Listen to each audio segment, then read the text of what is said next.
Hi, how are you doing? Thank you for turning in your TED Talk speech outline. I really appreciate the chance to give you some personalized feedback on your upcoming presentation. I think you're on your way to preparing a great speech.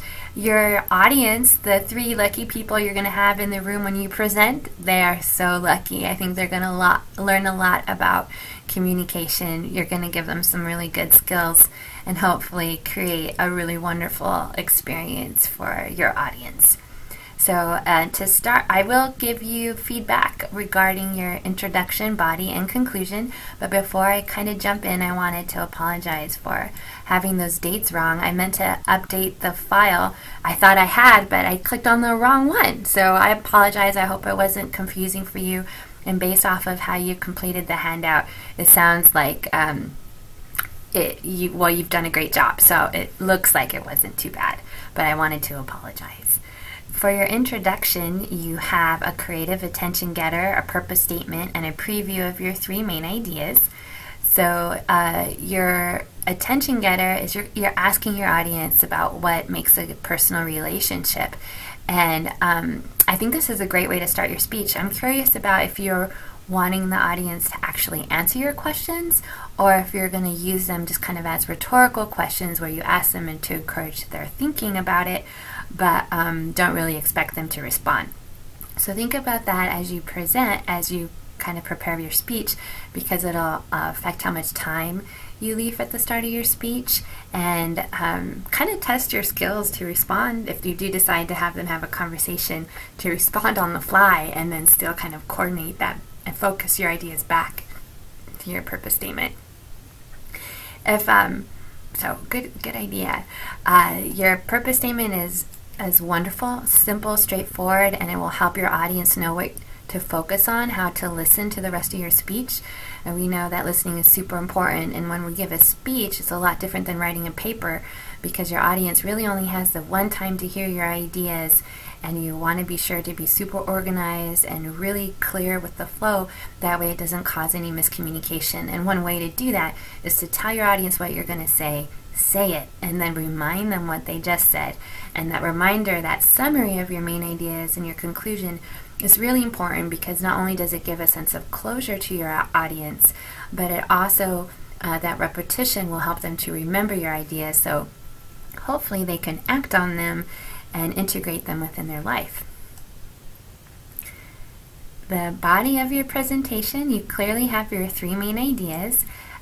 When you're writing your main ideas, you might consider using a full sentence, because this will help to really clarify what your perspective is. So you mentioned here your first main idea is how verbal communication affects us, but you might actually state how it affects us as your main idea. So verbal communication affects us in many ways, including, and then that way your audience, again, will have that kind of reinforcement and those transitions built into your presentation to help them listen and remember.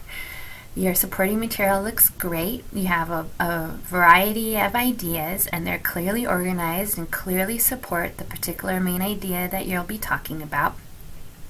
You have one citation here with our textbook, which is great, but for this speech you're going to want to include, because it is a research presentation, you're going to want to include all 5 of your sources. So I noticed if I jump ahead and I scroll down to your references, you have a great start on your research. You have the required sources all listed here in your references, and you're on your way to using APA format. You'll just want to be sure to list them in alphabetical order. So active listening, facial, and then you'll probably want to rearrange these so they are in alphabetical order, but that's a tiny detail. But so you have all these sources, but when I go through your speech, I don't really see them. So we have Skillmaker here, and then, so that's one. We have your textbook, and I'm not really sure where the others fit in. So you're going to, in order for us, sorry to scroll so fast, in order for a source to be listed here in your references, it has to first be cited in your paper. They have to earn their spot here. They can't just be here because it's fun. You have to include the citation in your paper in order for the sources to kind of earn their spot. So definitely before, when you're revising this outline for your final presentation, be sure to include each one of the sources that you have listed in your references as an in-text citation in your paper. Not only is this important to help you with with your research and your use of APA citations, but it also helps you to establish your credibility.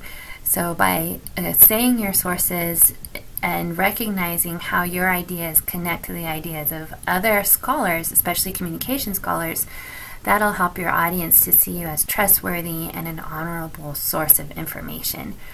And kind of keeping in mind that this handout, it's specifically for you to help you organize your ideas and prepare a speech, but we kind of keep this backstage. Your audience isn't really going to see this part of your presentation or your prep work. The only way they're going to know that you did your research is if you tell them. So those source citations like this one are helpful because they're going to remind you as a speaker to say the name, say the information of that source as part of your speech. So for example, you could say, according to Duck and McMahon in the book Communication Matters in Everyday Life, published in 2018, personal relationships also provide people with opportunities to express and evaluate emotions. You see how I did that? And you can do that with each one of your sources. So you'll want to include the names of the authors or researchers, the title of the article or the book or online periodical, and then the date it was published. All right, so you want to do that at least 5 times. And that'll really help establish your ethos and your credibility as a speaker. The other thing that I noticed with your main ideas is that you tend to list a bunch of facts or examples.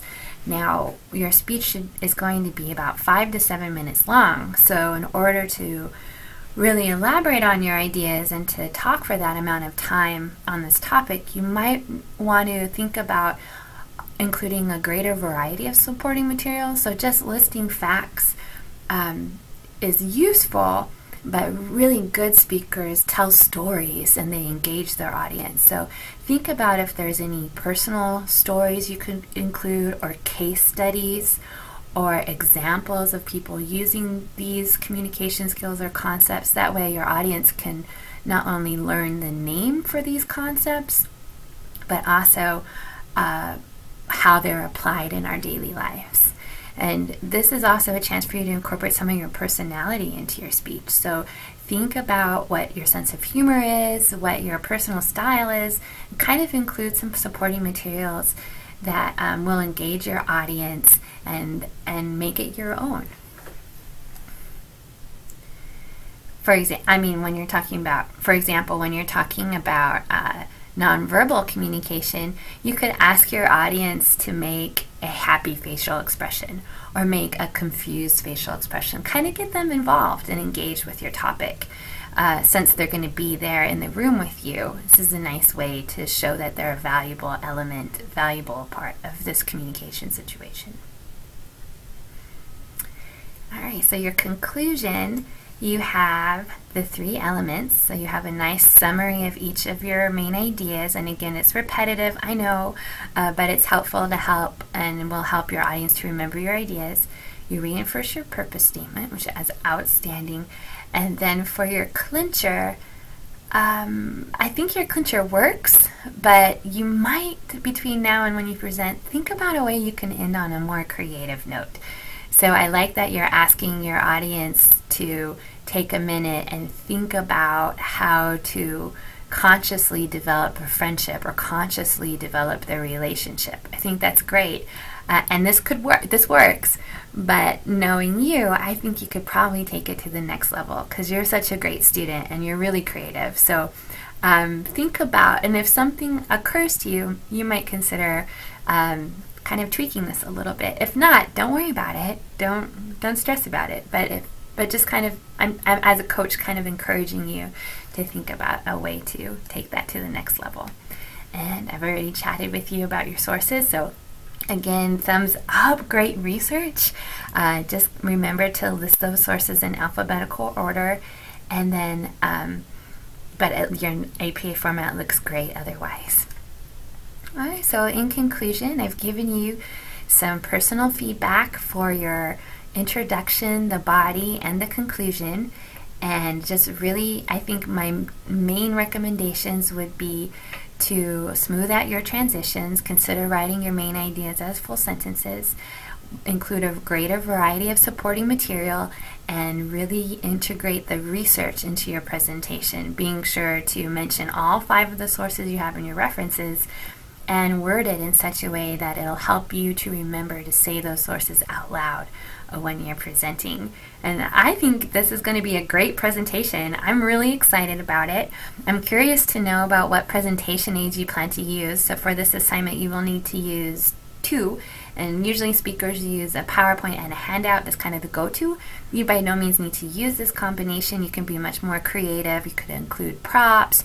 You could have your audience act out some things. It's really up to you. If you do decide to use a video, just keep in mind that you personally need to talk for 5 minutes, but the speech is 5 to 7. So if you speak for 5 minutes, you can include like a 30 to 45 second video to kind of maybe demonstrate what some examples of nonverbal communication, or I don't know, just some ideas. But that's up to you. And again, when you're making the decision about what presentation aids to use, think about the environment that you're going to be giving your speech, and think about who you're going to be talking to. So I'm not sure about those details, so I'm not sure how much technology is available to you or who you're going to be talking to. So double check what would best help you to communicate your message to them and help them to learn about your topic. All right, so I'm excited. I can't wait to see your presentation. It's going to be amazing. If you have any questions for me or would like to talk about this feedback further, just send me a message through the Canvas inbox. I'm always glad to talk more. All right, bye.